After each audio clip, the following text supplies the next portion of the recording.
Yo, what's good, YouTube? We're back with another video. I'm gonna have to keep this one short and sweet because I'm on the clock tonight. I'm supposed to be watching movies with my kids and my partner right now. But anyway, we're in here. We're doing this. It's the weekly update. I'm sorry you guys are getting it a little bit late. And for those of you who are just joining us for the first time and you don't know who I am, I'm Nomad222. I'm a father of four and I'm a hip hop and spoken word artist from Naarm. I make music and I'm doing all kinds of things. And right now, this whole series of videos that we're making is about the rollout of my album, the Nomadic Deluxe, which is a 17-track concept album.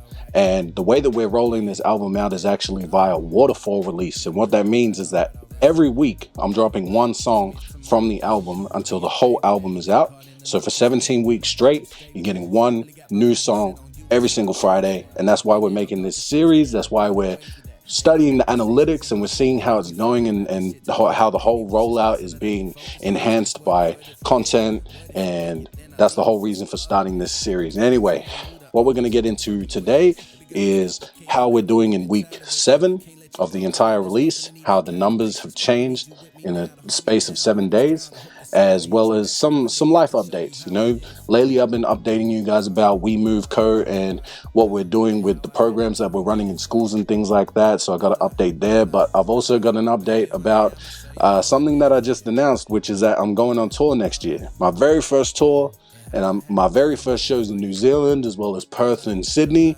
So it's pretty cool. It's pretty cool. There's a lot of things happening, but let's go ahead and get into the analytics. And again, if this is your first time joining me, make sure you go and watch those other episodes, check out the music and all of that. But yeah, anyway, let's get into it. Starting with the Spotify monthly listeners. As you guys know, in week 1, we started with 51 monthly listeners, and we are now at 416, which is a big jump from last week. We were at 344. So really enjoying seeing that progression there. And every week the number just keeps going up and up. In terms of Spotify total streams, we had 7,815 last week, and now we're at 8,151, which is great. Spotify followers, we stayed at 185 followers, which is cool. That's all good. Same ones that have, stuck around since last week. Really appreciate you guys. Share it around with your friends. Get your friends to follow too. That would be really dope. Spotify playlist ads, we're sitting at 350, which is cool. We were at 346 last week, so a couple more there. Thank you for adding us to your playlist.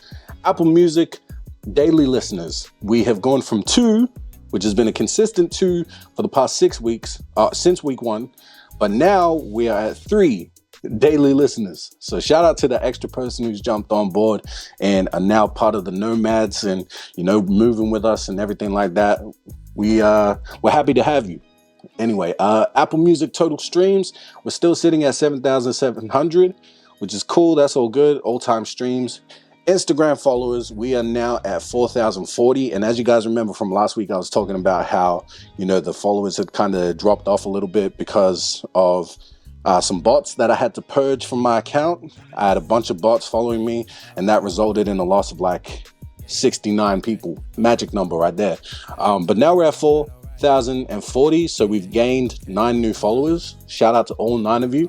And I think that's got a big thing to do with the type of content that was posted this week, in addition to the regularly scheduled posts. Anyway, Instagram post engagement rate. As you guys know, last week there was a change in how the engagement rate is calculated. So it's a lower number than we had for the first 5 weeks. But last week we were at 3%. Now we're at 3.06%. Not a huge jump, but still progress is progress. A dub is a dub. You guys know we'd like to say that here. TikTok followers, we went from 5,256 to 5,273. As you guys know, we started at 5,224. So slowly, a couple new followers here and there over every week.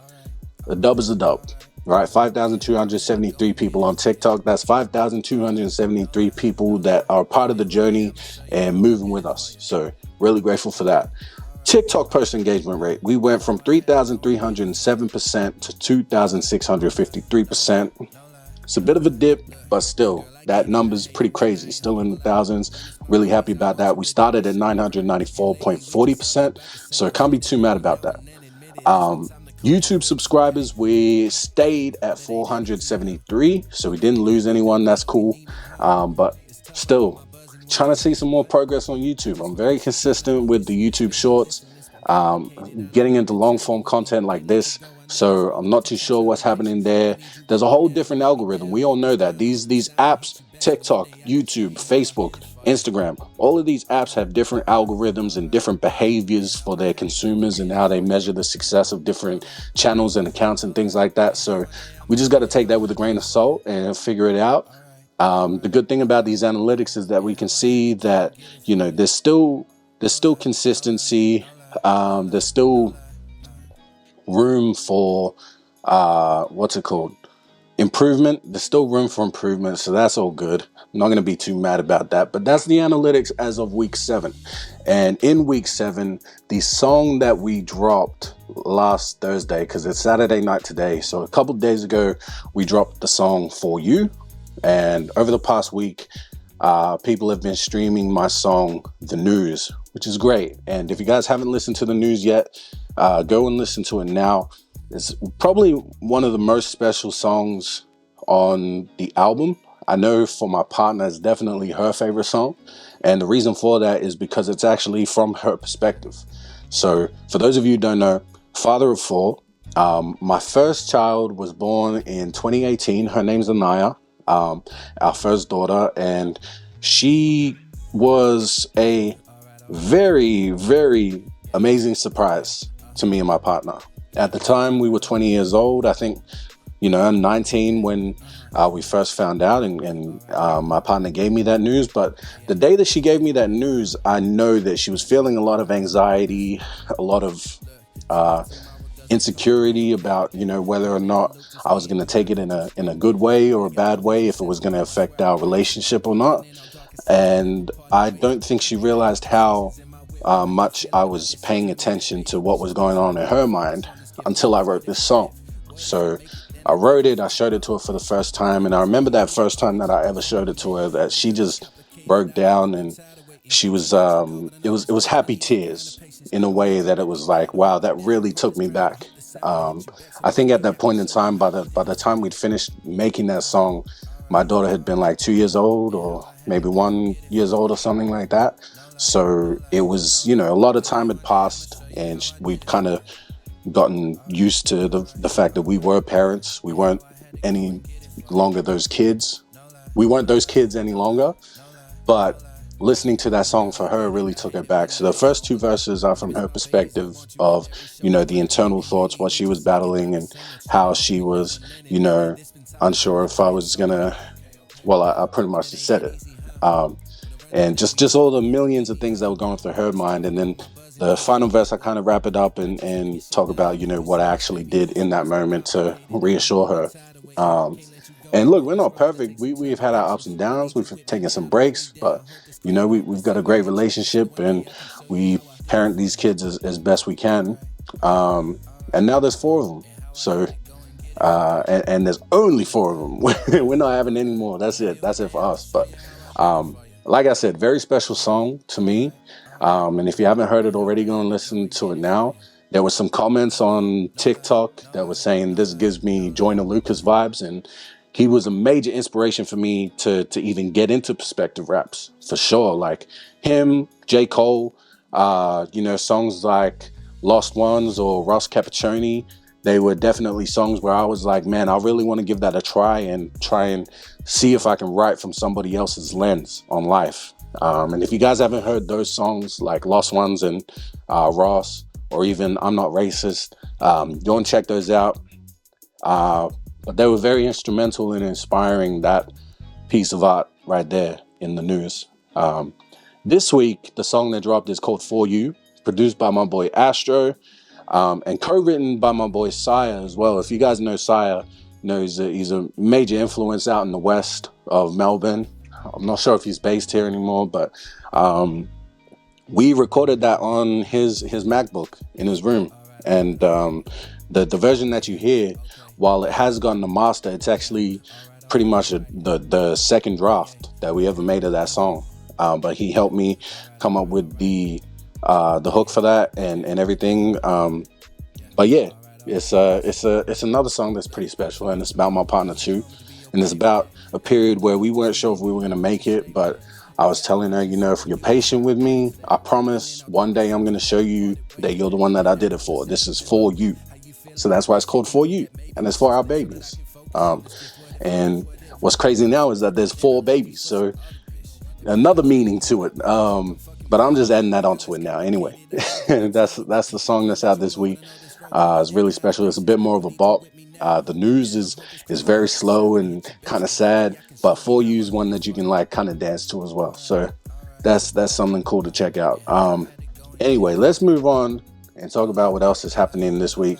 Well, not so much this week, but some announcements that I recently made. So one of them being that I'm actually going back to NZ in a couple of weeks' time to host my 3rd Rugby 101 tournament. So shout out to the Rugby 101 team. Shout out to Terrence. Shout out to Dietrich. Shout out to Amy. The whole team over in NZ for bringing me over to Taupo once again.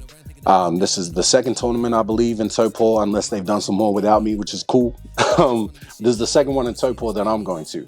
And the first time that I went to Taupo for the first Rugby 101 event was actually the first time that I went to New Zealand ever. And so that was earlier this year. The first time in my whole 26 years of living on this earth, I've only been to NZ once at the start of this year. And this is going to make the 3rd time that I've been to NZ, which is pretty crazy. I feel like I manifested this last year when I said that, I definitely want to perform in NZ. I want to make my way over there. I want to see my father's home country. And now we're going back a 3rd time, running it back again. So yeah, that's going to be cool. I'm going there in a couple of weeks.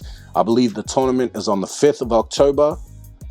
If that's wrong, go and check my Instagram. The right dates are on there, all of that. But some other cool news is that I actually just announced my very first tour. The first time that I'm ever going on tour, performing interstate and overseas. It's an international tour, and it's actually part of the Bridging the Music tour, routing, whatever you want to call it. But shout out to Bridging the Music for bringing me on board and offering to, have me on the shows and the lineup. So we're doing these mini fests, and I've signed on for 4 shows. That's 3. 4 shows. So I'm doing 4 shows. The first one is in Christchurch, second one, Auckland. Then we're going to Perth and Sydney for the final show. And I'm just going to put it out there, manifest it. We got to manifest it. I might do a 5th one when I get back, a homecoming of sorts, doing a Melbourne show. And we're still trying to line it up, but we'll name some names. Misfits and Footscray, holla at me. We're trying to make it happen so that, once I'm done in Sydney, I can come back and we'll do a big show where everyone can come through. But that's still a work in progress. The other 4 shows, set in stone. The tickets are on sale now. Make sure you get your tickets.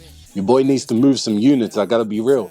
I got to move some tickets, get some butts in seats to prove that I'm a viable talent to have on these touring circuits. And I promise you, I'm heading over there with my boy Levi. And when we come together, man, we make a lot of magic. So it's without a doubt. If you guys pull up to the show, I'm going to give you a fucking show of a lifetime. And I mean that with like all sincerity from my chest.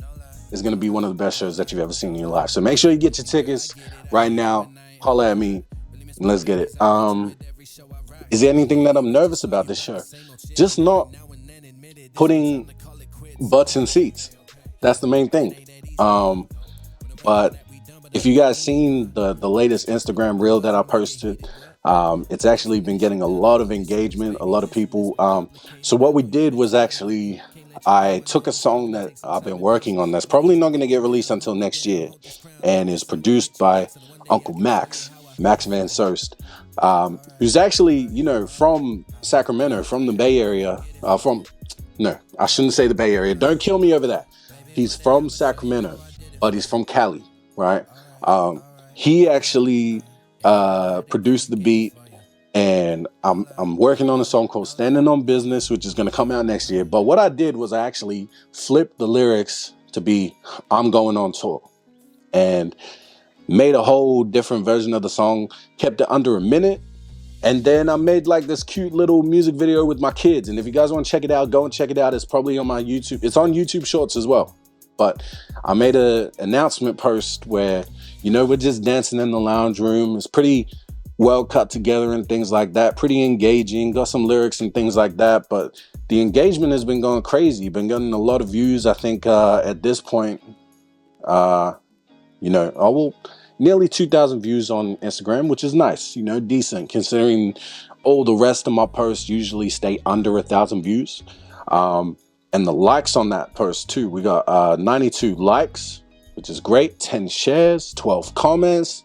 It's all happening. But yeah, my plan with that is to target some ads, and I'm gonna let you guys in on some strategy around this tour, right? So my plan with that reel and that TikTok and that YouTube short is to target some ads in all 4 of those areas: Christchurch, Auckland, Perth, Sydney, and let them know who I am and, that I'm coming to their city, right? Over time, I'm going to post some more reels that let them know about me and, specifically talk to those areas, tell them, what they're getting into when I come through. And yeah, what else was I going to do? Something else that I did. So I actually got my momager to send out some emails. We gathered some contact details from a radio station and a community organization in all 4 of those areas. So 2 different entities that we can reach out to from those areas. And the emails were centered around doing a ticket giveaway partnership to engage the community and get them out to see a international artist, me. So hopefully we can talk to them. Also with the radio stations, we asked them if we can do some remote interviews so that I can actually get on the radio and talk to their audience and let them know who I am on a personal level and tell them that I'm coming through. So the best case scenario is that all 4 of them purchase 10 tickets each and give it out to their community so that they can come through. Because obviously, I'm asking a lot from audiences that I haven't tapped into. These are markets that I don't have a presence in. So if they can, take away that risk for their audience and let them know, hey, this artist is coming here. We've actually paid for the ticket. You want to take it and go through. You want to bring your partner, whatever you want to do. Go to the show. Just check them out. And then, they get to the show. We knock their socks off. They love it. Follow us, all of that. Next time we go over, they might feel inclined to purchase a ticket. So that's the best case scenario. And we get some interviews too. Worst case scenario, they buy some tickets. Maybe it's not 10 tickets each, but, a couple of them buy some tickets. And then, I don't know. But that's just another one of the strategies. At the end of the day, it's my first tour, and I'm pretty excited to be going on this tour. Scratch that. I'm hella excited. This is probably the most exciting thing that's happening for me right now in my career. And at this stage in my career, 9 years, I feel like it's long overdue. It's a risk that I've been too afraid to take. But at this point, it's kind of like, I got to think about my family, right? I've been on borrowed time for a very, very long time. Let's just be real about it. When my partner first told me, it's crazy how much it lines up with the album release and everything like that. When my partner first told me that we were having our child, I was definitely freaking out. And I remember having a conversation with my dad. Shout out to him. It was his birthday recently. So happy birthday to Pops. And I remember him telling me, it doesn't have to stop. You can keep chasing this dream. And the way that he saw it, it was, you've got at least 5 years before your kid really wants stuff from you, before they need something more from you other than, keeping a roof overhead and keeping them fed, right? And that was just what I needed to hear. It's not time to give up on the dream just yet. And I haven't given up on the dream. But in saying that, he said, I've got 5 years. And my daughter is now 6 years old, and she's turning 7 in January. So I I've been living on borrowed time for a minute now. And on top of that, that's my oldest child. I got 3 more. And, you know, number 4 is going to be 1 in December, which is crazy to think about. I feel like she just got here. She just joined the chat. But I got to tell you guys, like, the biggest champion in my life at the moment is got to be my partner. And, you know, this is someone who's seen me take a lot of risk. You've seen me be quite selfish on my pursuit to make this artistry thing happen and do it full time. And I don't think people fully understand the role that she plays in making sure that I can chase this dream with as much of a capacity as I have been able to, and really maximize the opportunities that I have. 4 kids. I don't know about you guys, but have you ever tried to hang out with 4 kids on your own, under the age of 10? Like, it's actually incredibly draining. And the amount of nights where I've left this woman to handle these kids on her own, it's wild that, you know, she takes it with so much grace. You know, so here and there she'll have a couple of moments where she just needs a bit of time, she needs some air, and, you know, she's not coping as well. But for the most part, like, this is an amazing woman who's allowed me to do a lot of incredible things. And it's getting to the point where it's like, man, it's nearly 10 years and we're still doing the same old shit. We're still crawling to the finish line.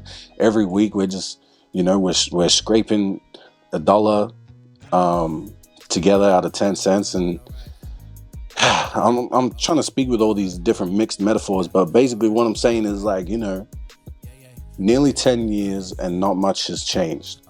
So I'm kind of at that point in my career where I got to make a Hail Mary, and I got to make it happen now. Otherwise, retirement is like a serious conversation. Retiring Nomad222, even though we just got to this point of confirmation, you know, I know it might seem wild, but it's a real thing. And I know that I've been talking a lot about community and all these things that we want to do with our programs and helping the young people and helping other artists to, you know, maximize their potential and things like that. But at the same time, I always come back to that analogy of the plane going down and how you can't help out the people around you until you've put the oxygen mask on yourself. And I feel like I'm suffocating myself.